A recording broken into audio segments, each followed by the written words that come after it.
Are we ready? Team, that is not a rhetorical question.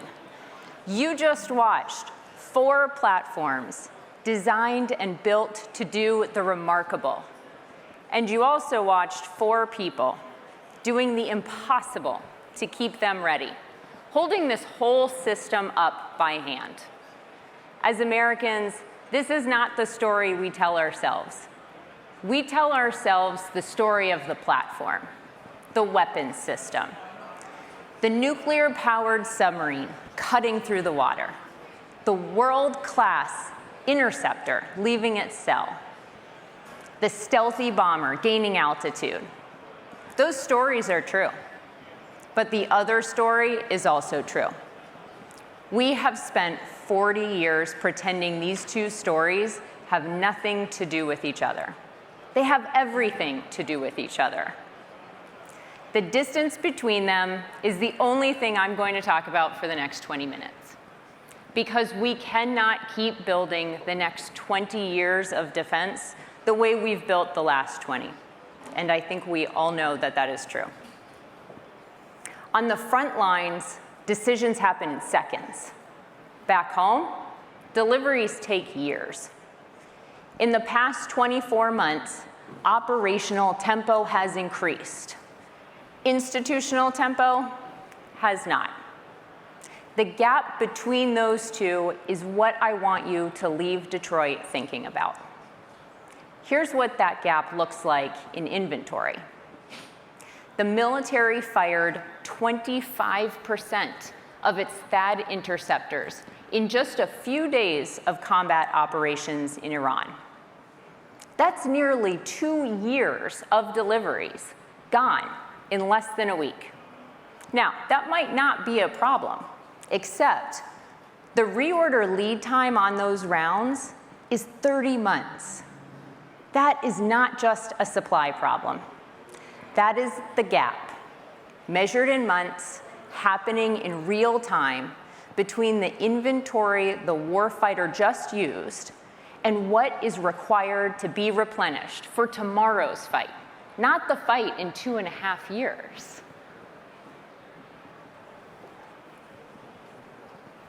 Let me say plainly what is going wrong here. We have spent decades describing the symptoms and never naming the cause. No single human can make us ready. No single team, no single command, not an agency, not a whole department. Readiness requires the coordinated execution of industrial suppliers, primes, military operators, and federal agencies, together, simultaneously, at the speed the mission demands. Today, getting blood to the battlefield or parts on a plane is a quagmire of supply, bureaucracy, archaic systems, and never-ending processes. The quagmire isn't the people inside the system. The quagmire is the architecture of the system itself. That quagmire is the root cause of the readiness gap. Think about the scope of the Department of War. $1.4 trillion of program assets, managed by 1.2 million people, mostly in spreadsheets and doing data calls. DLA, sorry, no acronyms, Defense Logistics Agency, asked 63 of its own suppliers a question about where their parts come from. 5 answered. The Defense Business Board's own report to the Deputy Secretary of War described the resolution to this system, the effort to fix this, as, and I'm quoting, too slow, too fragmented, and too hesitant to scale.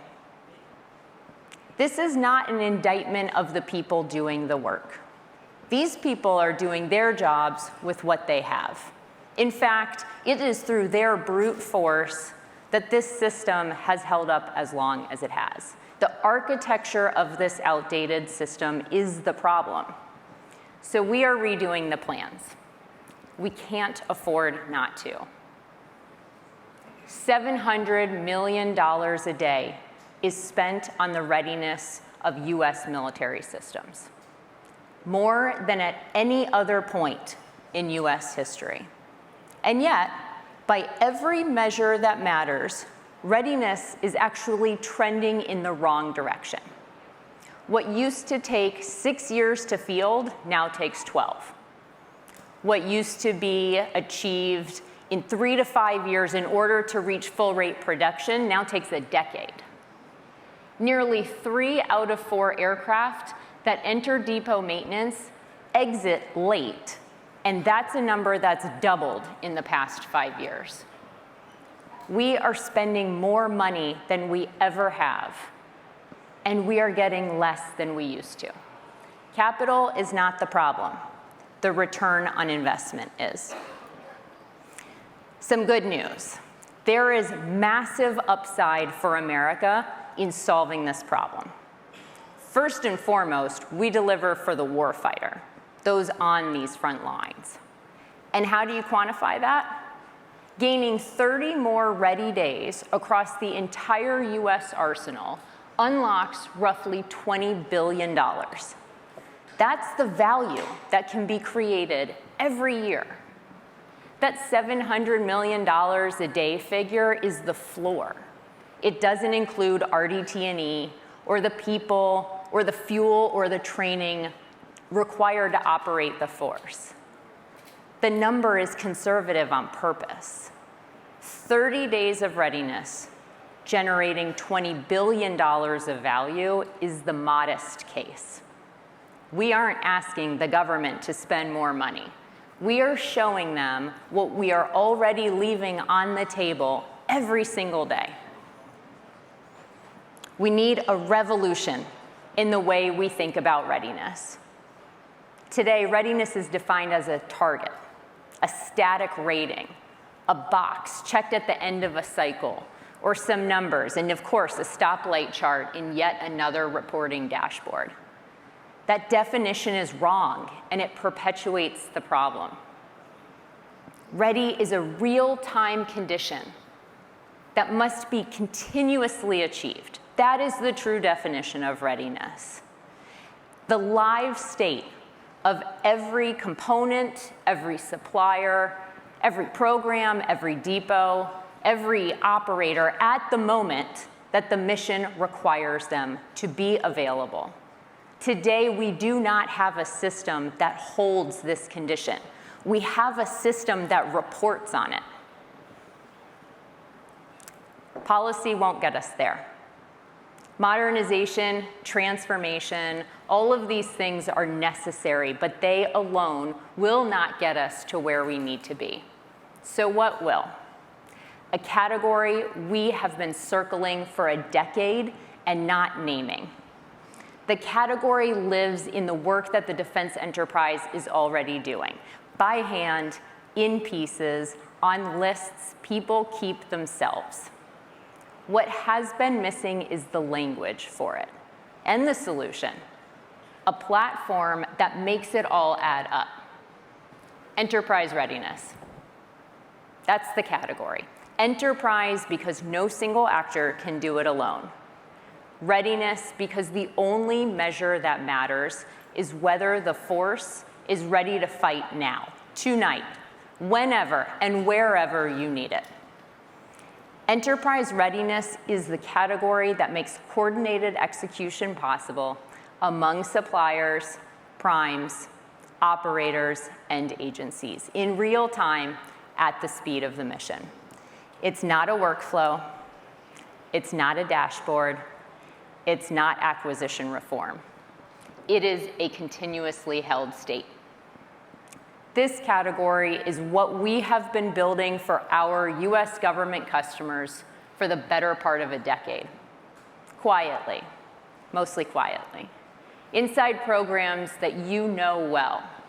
Patriot, Minuteman, B-2, F-16, SM-3, MK-48, the Coast Guard Surface Fleet, 8th TSC, 4th ID, and 50 more. Today, hundreds of billions of dollars worth of programs are actively managed in our software, and their readiness is rising.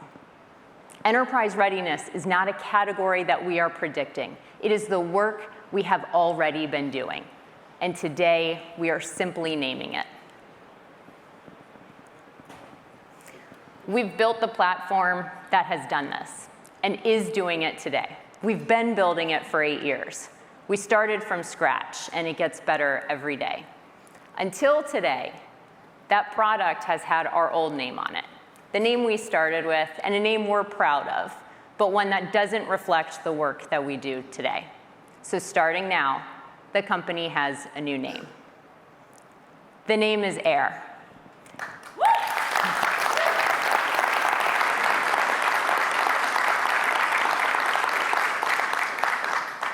AIR is the most essential ingredient in anything you seek to achieve. AIR, because readiness moves among suppliers, primes, operators, and agencies the way air moves among people in a room. Frictionless, continuous, essential. You cannot operate without it, and when it's working, you don't feel it at all. AIR fills the gaps. AIR's enterprise readiness platform is connecting the suppliers with the primes and the military operator and agencies to create a single continuously coordinated whole. This is where the work gets done. It activates data across a government industrial network. It orchestrates the work of developing, producing, delivering, and sustaining warfighting capabilities. And it automates the execution of those functions, gaining the speed that the mission requires. AIR is the company. Enterprise readiness is the platform. Same team, same work, a new name for what we've been doing all along. 3 layers.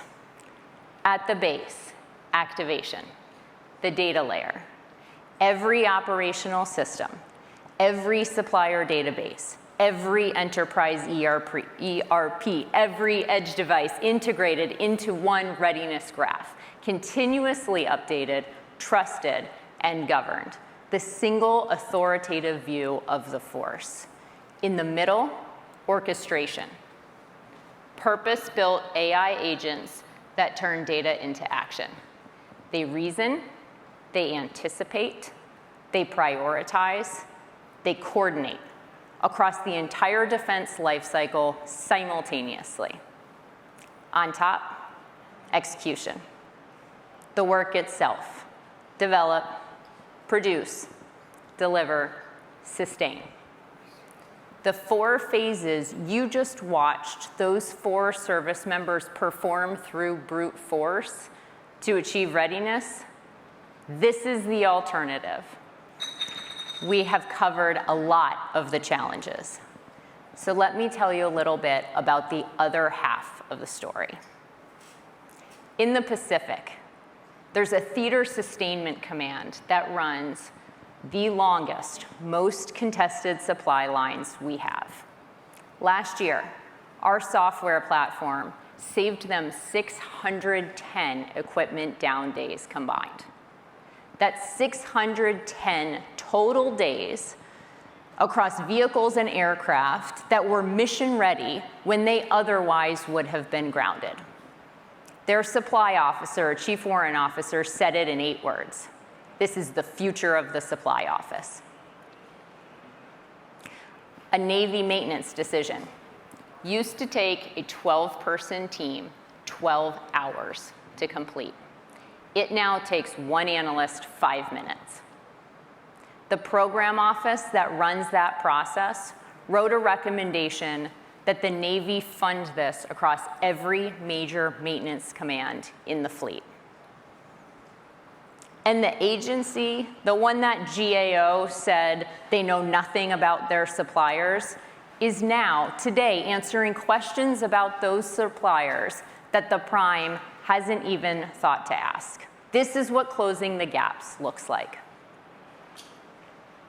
In other exciting news, earlier this year, the Department of War launched GenAI.mil. This is an exciting initiative that puts world-class AI models into the hands of every civilian, contractor, and service member who works for the department. Google, OpenAI, xAI, the frontier model makers, all available to the entire enterprise now in one platform. And today, I'm excited to announce that we are partnering with Google Public Sector to put our orchestration agent in Gemini Enterprise in support of the Department of War.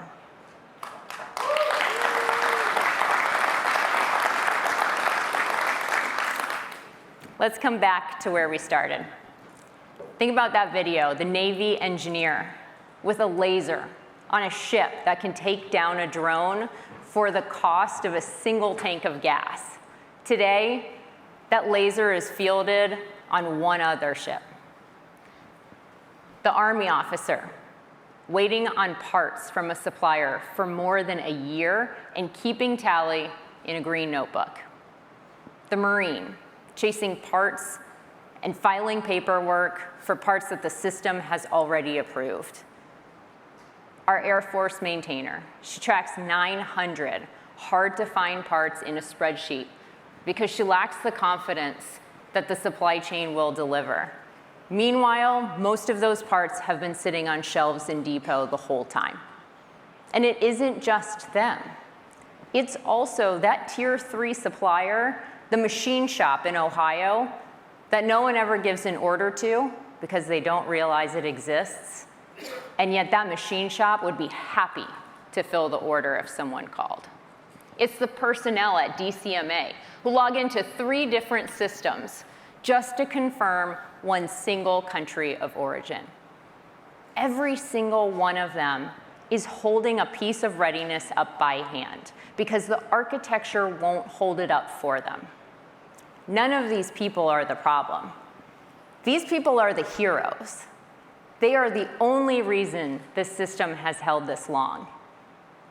We are building a new reality so they no longer have to.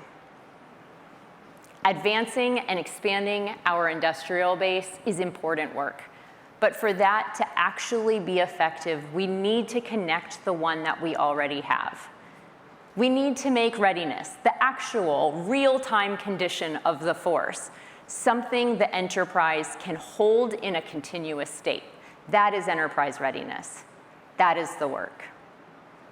The platform that does it is AIR. It's already driving change in the programs that matter most. It is saving the time, the money, the parts, and most importantly, the force structure the warfighter cannot live without. Today, we are giving it the right name for what it has always been. The systems and weapons we build are the best in the world. The architecture that supports them should be too. So are we ready? Not yet, but for the first time ever, we have the ability to get there. AIR, Enterprise Readiness. Thank you.